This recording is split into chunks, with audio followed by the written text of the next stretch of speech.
ուսանողների և մյուսների գործով անցնող մեղադրյալներից է։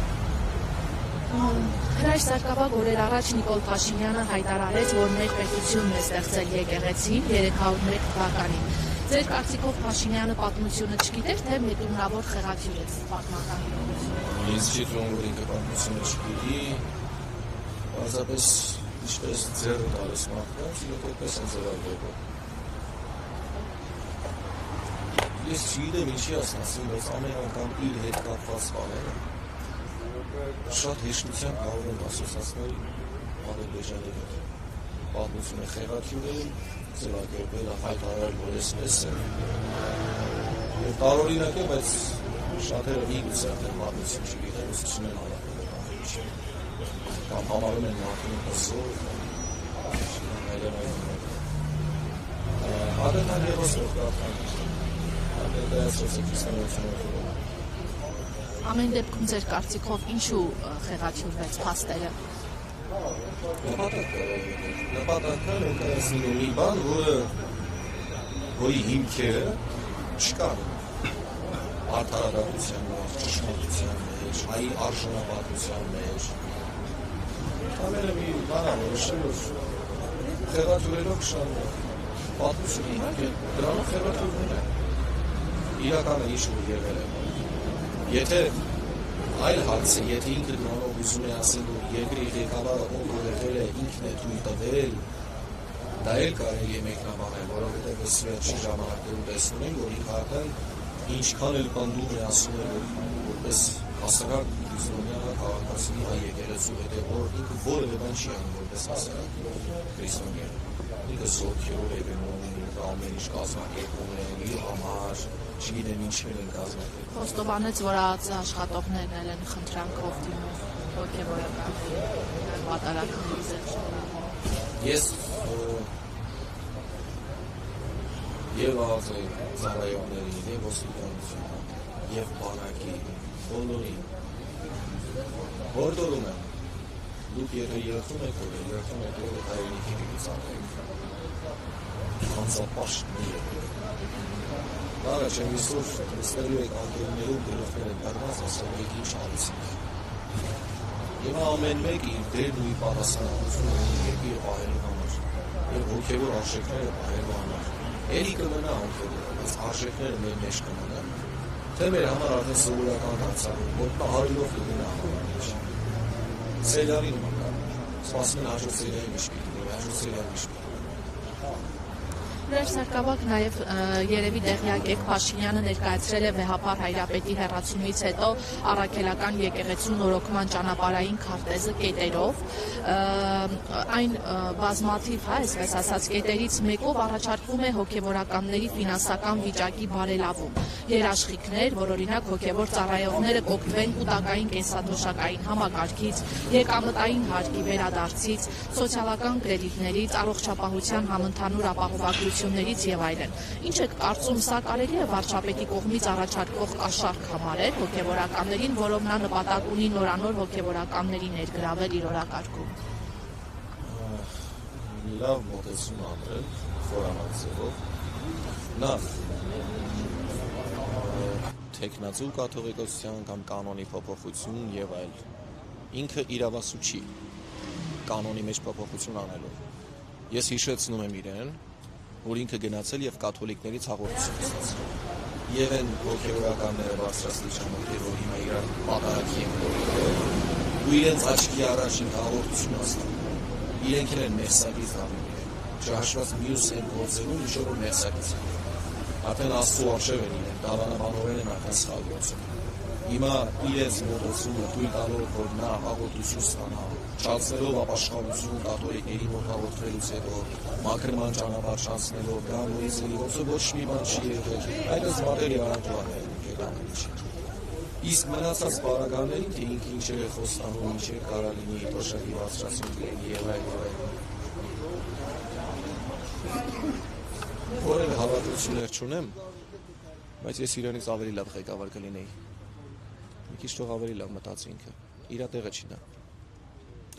Սարգսակյան նաև այդ ճանապարհը, այսպես ասած, քարտեզով, որով վեհապարի հեռացումից հետո ներկայացնում է, հետագա զարգացումները, նշվում է, որ կաթողիկոսի տեղապահ ժամանակավոր կլինի, նոր կանոնագիր կընդունվի, ու արդեն այդ տեղապահի, այսպես ասած, թեկնածու Վազգեն Սրբազանի անունն է շրջանառվում, ինչ որ մամուլում այդպիսի տեղեկություններ կան, ինքն է հավակնում, թե ինչպես կմեկնաբանեք, էլի։ Եթե որևէ անձ սակավակությունից հետո ընտրում է կուսակրում ճանապարհ, բնական է արդեն իր ճանապարհին ինքը չի բացառում, որ կարող է օրերից մի օր դառնա ինքը ազնվի կաթողիկոս։ Ես չեմ կարող ասել նա հավակնություններ շատ ունի, թե չունի կոնկրետ մարդ, բայց վերադառնամ հաստատելով նախորդ խոսքը։ Որևէ իշխանություն ինքը չունի եկեղեցու, որևէ իշխանություն չունի, ինքը չի կարող այդ ամեն ինչը անել, դա իր իրավասություններից դուրս է, դրա համար ինքը կգնա սահմանադրության փոփոխության է, ամեն ինչ կփորձի քանդել, որպես ինքը դիրի, մի անգամ ոնց էր ասել ինքը, Պապ թագավորին այլևս չեք սպանի, ես Պապ թագավորի դեմ բան չունեմ, բայց ես հիմա տեսնում եմ մեկին, ով արդեն դուրս է եկել եկեղեցուներ, ինչքան էլ ինքը պատճառաբան է, այդ ինչ հավատացյալներ են, որ գնում են պատարագի եկեղեցուն ծափ են տալիս։ Այսինքն իրենք ներկա են պատարագին, եթե հասկանում են պատարագի խորհուրդը, որ Աստված աներևույթ կերպով բազմած է Սուրբ Սեղանին, Աստված ներկա է, մեկ էլ գալիս է մեկը թիկնազորով, ու ժողովուրդը սպասելով ծափ են տալի այդ մեկին, այսինքն ինքը Աստծուց կարևոր էր ավելի։ Դեն մեկ ինչքան աղավաղումներ են կատարվում։ Մի հատ առաջին հայացքից նայում են, ասում են հլտեսը ուժ ունի, ոչ մի ուժ էլ չունի, ոչ մի ուժ, ամենաուժեղը դա Աստվածայինն է եւ բարոյականը։ Իսկ եկեղեցում այդ ազդեցություններ փորձել դնել կամ հոգևորականներ կային, որ ասում էին վախի մթնոլորտ էր տիրում եկեղեցում։ Նաև ասում էր, որ միջակություններ կան, որոնք պարբերաբար եկեղեցական process-ների մեջ եղել են։ Ես ինքս անձամբ Գևորգ Սրբազանից հարցրեցի 10 եպիսկոպոսի մեջ կան միջակություններ, ասաց ոչ։ Ստացվում է եկեղեցու կողքին հավատարիմ մնացածներն են միջակություններ։ Այսինքն միջարկությունները ոնց է բացատրվել։ Հստակ ասեմ, եթե ես հիմա ասեմ, որ խոսքը նրա մասին է, որ խմբավորումներ կամ ինչ-որ մի բաներ ձևավորվեն, հա? Նշվում էր, որ հայտարարության մեջ էր, որ հաճախ նախընտրաբար հոգևոր աստիճան են ստացել ու պաշտոնի կոչվել միջակություններ, բարոյական կասկածելի վարքագիծ ունեցողներ, անարժաններ, կամակատարներ, սա 10 եպիսկոպոսի երկրորդ հայտարարությունից մեջ բերեցի։ Իսկ իրենք մտնում են այդ թվարկվածները։ Ասաց Գևորգ Սրբազանը կոնկրետ չէր տեսնում, դուք որտեղ եք տեսնում միջակություններ։ Ես չեմ տեսել։ Ես իմ աչքով տեսել եմ, որ այն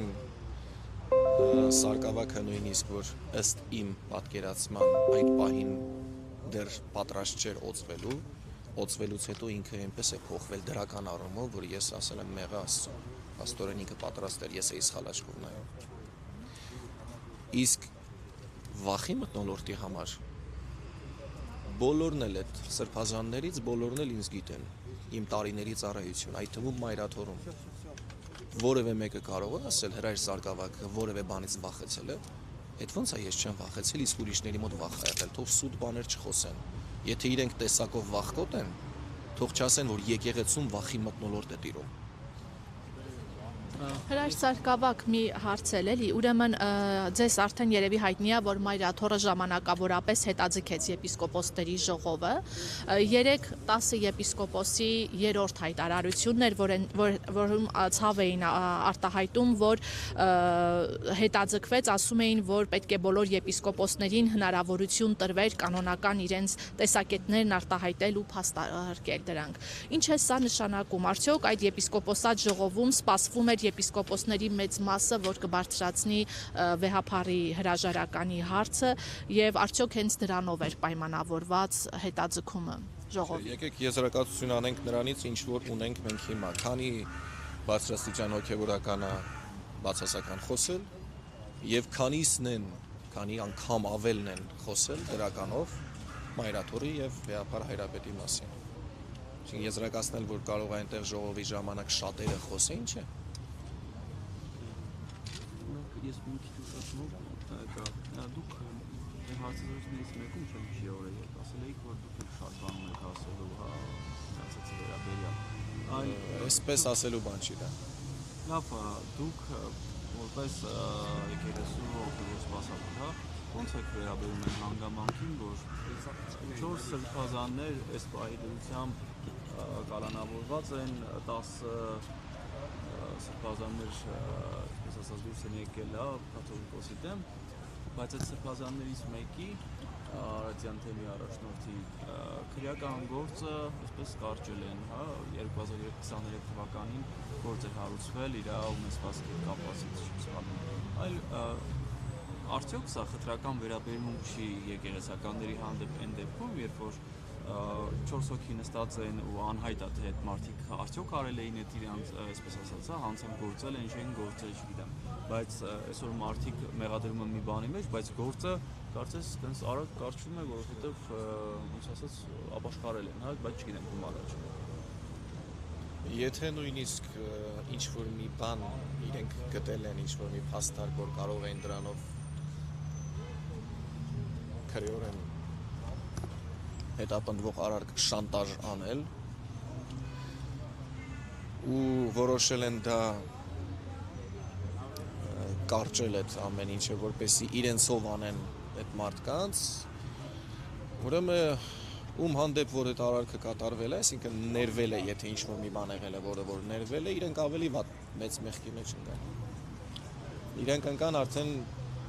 ուրացության մեղքի մեջ։ Հանուն ինչի։ Դա արդեն իրենց պիտի հարցնեք։ Դուք շատ լավ եք աշխատում, շատ լավ եք գործում, լրագրողներդ, կտրուկ հարցեր եք տալիս, ինչի համար շնորհակալություն ձեր մասնագիտական ճանապարհում հմտանալու համար։